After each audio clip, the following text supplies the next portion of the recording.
ओम शांति। आज 19 अप्रैल 2021 है और आज के बाबा के साकार रूप से चले हुए मधुर महावाक्यों को स्पष्ट करेंगी आदरणीय आशा दीदी। ओम शांति दीदी। ओम शांति। बाबा ने कहा, मीठे बच्चे, जब भी समय मिले तो एकांत में बैठ सच्चे माशूक को याद करो, क्योंकि याद से ही स्वर्ग की बादशाही मिलेगी।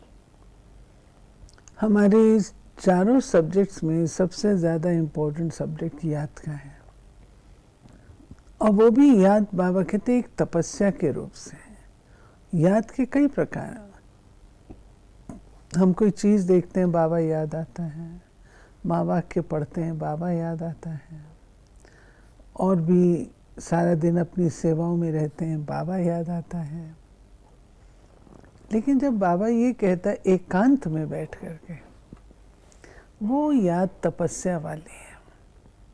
विशेष बुद्धि को एकाग्र करके एकांत में बैठना, अकेले में बैठना, प्यारे बाबा को याद करना, बाबा वो हम बच्चों से भी चाहते हैं। क्योंकि साधारण दिन की जो याद है हमारी, याद तो है, योग युक्त तो बना देती है, परंतु जो पावरफुल याद जिससे हमारे विक्रम नाश हो, जिससे हमारे गुणों का निखार हो, वो तभी होता है जब हम याद को तपस्या के रूप से लेते हैं। प्रश्न है, बाप मिला है तो कौन सा अलबेलापन समाप्त हो जाना चाहिए? कई बच्चे अलबेले हो कहते हैं, हम तो बाबा के ही हैं, बाबा के हैं ही, याद की मेहनत नहीं करते, घड़ी घड़ी याद भूल जाती है, यही है अलबेलापन। बाबा कहते, बच्चे अगर याद में रहो तो अंदर स्थायी खुशी रहेगी, किसी भी प्रकार का घुटका नहीं आएगा। जैसे बांधेलियां याद में तड़पती हैं, दिन रात याद करती हैं, ऐसे तुम्हें भी निरंतर याद रहनी चाहिए। बाबा कहता है निरंतर याद करने के लिए विशेष पुरुषार्थ करना है। सीधी सिंपल बात है, विशेष अटेंशन देना है और विशेष पुरुषार्थ करना है। कॉन्शियस एफर्ट जिसको हम कहते हैं ना, वो करनी है। तो बाबा ने कहा, पहली मुख्य बात समझानी है कि पतित पावन ज्ञान का सागर श्री कृष्ण नहीं है। श्री कृष्ण सर्व आत्माओं को पतित से पावन नहीं बनाते, वो तो आकर पावन दुनिया में राज्य करते हैं। ये जो राज है ये समझने का है। श्री कृष्ण को पतित पावन नहीं कह सकते। क्यों नहीं कह सकते हैं? क्योंकि जब वे होते हैं तो सृष्टि पर कोई पतित नहीं होता है। जब कोई पतित नहीं है तो उद्धार किसका करेंगे? पावन किसको बनाएंगे? ज्ञान किसको देंगे? जल तो सदा ही है, जल से तो पावन बनते नहीं हैं, पावन बनते हैं ज्ञान से।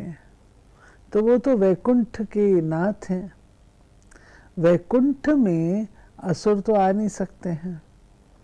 देवताओं के पांव अगर पतित सृष्टि पर नहीं पड़ते, तो जब श्री कृष्ण देवता स्वयं इस सृष्टि पर होंगे तो क्या उस समय असुर होंगे उनके साथ?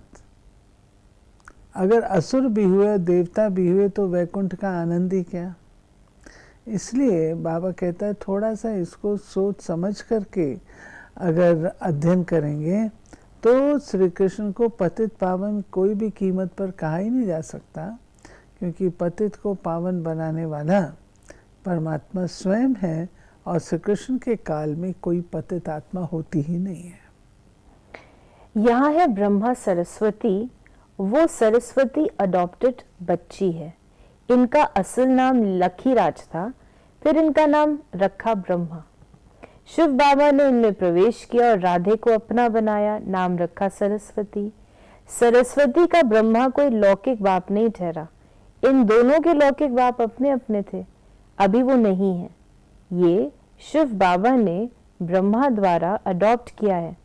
तुम हो अडॉप्टेड चिल्ड्रन, ब्रह्मा भी शिव बाबा का बच्चा है। बाबा ने एक्सप्लेन किया, जहाँ मैं अपनी स्थापना का कार्य कैसे करता हूँ, ब्रह्मा के द्वारा और सरस्वती अडॉप्टेड बच्चे हैं, फिर उनके द्वारा बच्चों को अडॉप्ट करते हैं।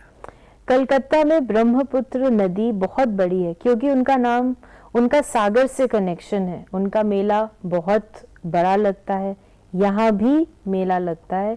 सागर और ब्रह्मपुत्र दोनों कंबाइंड हैं। वो है, ये है चैतन्य, वो शिव है बाबा जड़। और ब्रह्मा। तो बाबा ने मुरली में जो हमें बताया, जो मेन योग की बात, कि बांधेलियां योग में छुटेलियों से भी अच्छी हैं। नेचुरल है, इसलिए कि उनको मार पड़ती है तो याद आता है बाबा, उनको बंधन होता है तो किस कारण से बंधन है उनको, तो भी बाबा याद आएगा। बंधन से हम कैसे छूटे तो भी बाबा याद आएगा। और जो छुटेले होते हैं वो लापरवाह हो जाते हैं। तो बाबा कहते बंधन होना वो भी एक प्रकार का तोहफा हो जाता है। तो बाबा ने कहा तुमको कहा जाता है याद करो तो तुम घड़ी घड़ी भूल जाते हो, तुमको तूफान बहुत आते हैं, वो याद में तड़पती हैं, तुम तड़पते नहीं हो। तुमको बाप मिला है तो तुम अलबेले बन पड़े हो। ये बाबा कंपैरिजन करते हैं बांधेलियों का छुटेलों के साथ। छुटेले फ्रीडम में है ना, तो प्राप्ति जो सहज हो जाती है तो उसमें फिर व्यक्ति उसकी कदर को भूल जाता है। ये बात है, बांधेलियों को वो प्राप्ति नहीं है तो वो कदर रखती। बाबा ने कहा कि खुद कहते हैं मैंने इस तन का आधार ले तुमको अपना बनाया है, फिर तुमको स्वर्ग की राजधानी का लायक बनाता हूँ। जो लायक बनेंगे वही राजाई में आएंगे। इसमें मैनर्स अच्छे चाहिए, मुख्य है ही पवित्रता। बाबा जो मैनर्स की बात कहते हैं उसमें सबसे पहले पवित्रता की बाबा गहराई बताते हैं। पवित्रता की गहराई कोई भी ज़रा अंश मात्र भी नकारात्मकता ना हो, बॉडी कॉन्शियसनेस ना हो, ज़रा भी डिविजनिज्म ना हो, ज़रा भी किसी भी प्रकार की वह बात जो कि बाबा के कैरेक्टर से अलग है वो ना हो, उसको बाबा पवित्रता कहता है। सबसे पहला बाबा कहता है पवित्रता, जिसमें आत्मिक भाव आता है, आत्मिक दृष्टि आती है, आत्मिक वृत्ति आती है। फिर बाबा ने आत्मा के लिए भी बताया, आत्म अभिमानी बनने की मेहनत है। खाना पकाते बुद्धि बाप की तरफ लगी रहे, हर बात में ये प्रैक्टिस करनी चाहिए। रोटी बेलते अपने माशूक को याद करते रहना चाहिए। ये अभ्यास हर बात में चाहिए। जितना समय फुर्सत मिले, 8 घंटा कर्म करने के लिए छुट्टी है, बीच में भी एकांत में बैठ जाना चाहिए।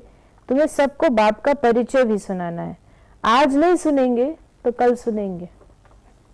स्वर्ग स्थापन करते, हम स्वर्ग में थे अभी फिर नरकवासी हुए। तो इस प्रकार बाबा ने याद भी, सेवा भी और कंबाइंड फॉर्म दोनों चीजें हमें बताई।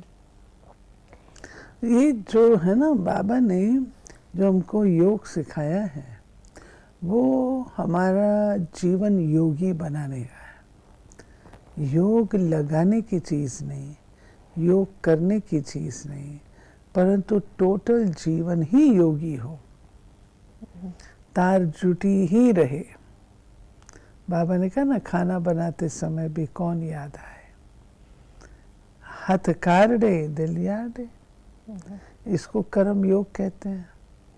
कर्म करते हुए उसको याद करते रहो तो कर्मों में भी श्रेष्ठता आएगी, वो कर्म आपके श्रेष्ठ हो जाएंगे।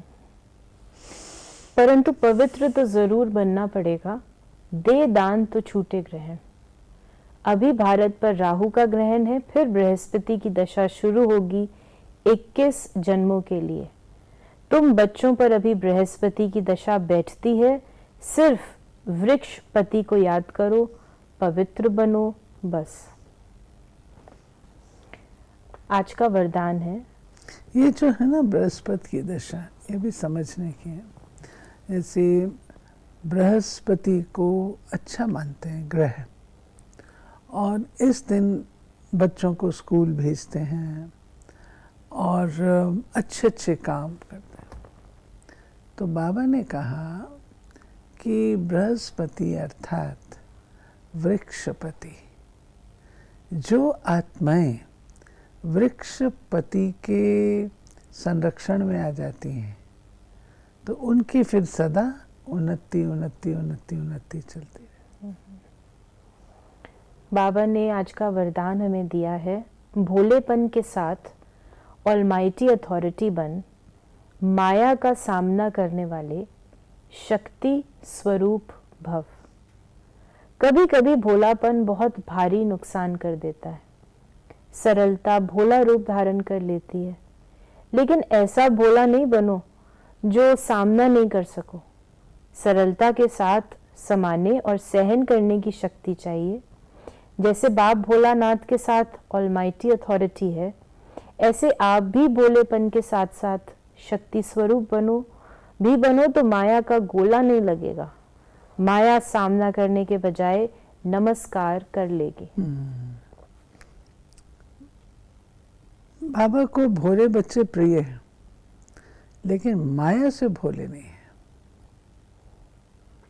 भोले बच्चे ज्ञान में, समझ में, अपनी पुरुषार्थ में तीखे होते हैं, वे माया से भोले हैं।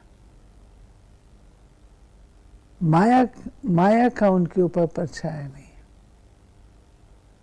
माया क्या है उससे अनभिज्ञ हैं। फिर बाबा कहता है कि माया के वार से भोले नहीं बनना है। वो ये बच्चे जो भोले बच्चे हैं वो माया के वार से बचते हैं। बाबा कहते ऐसे भोले ना बनो। बाबा क्या करते थे, भोला लगा माया का गोला। तो ऐसा हमको नहीं बनना है, समझदार। स्लोगन है, अपने दिल में याद का झंडा लहराओ तो प्रत्यक्षता का झंडा लहराया जाएगा। याद का झंडा लहरा। ये थे बाबा के आज के महावाक्यों का स्पष्टीकरण। यदि आपके मन में कोई सवाल है तो आप उसे व्हाट्सएप या SMS करें 8826599309 पर। ओम शांति।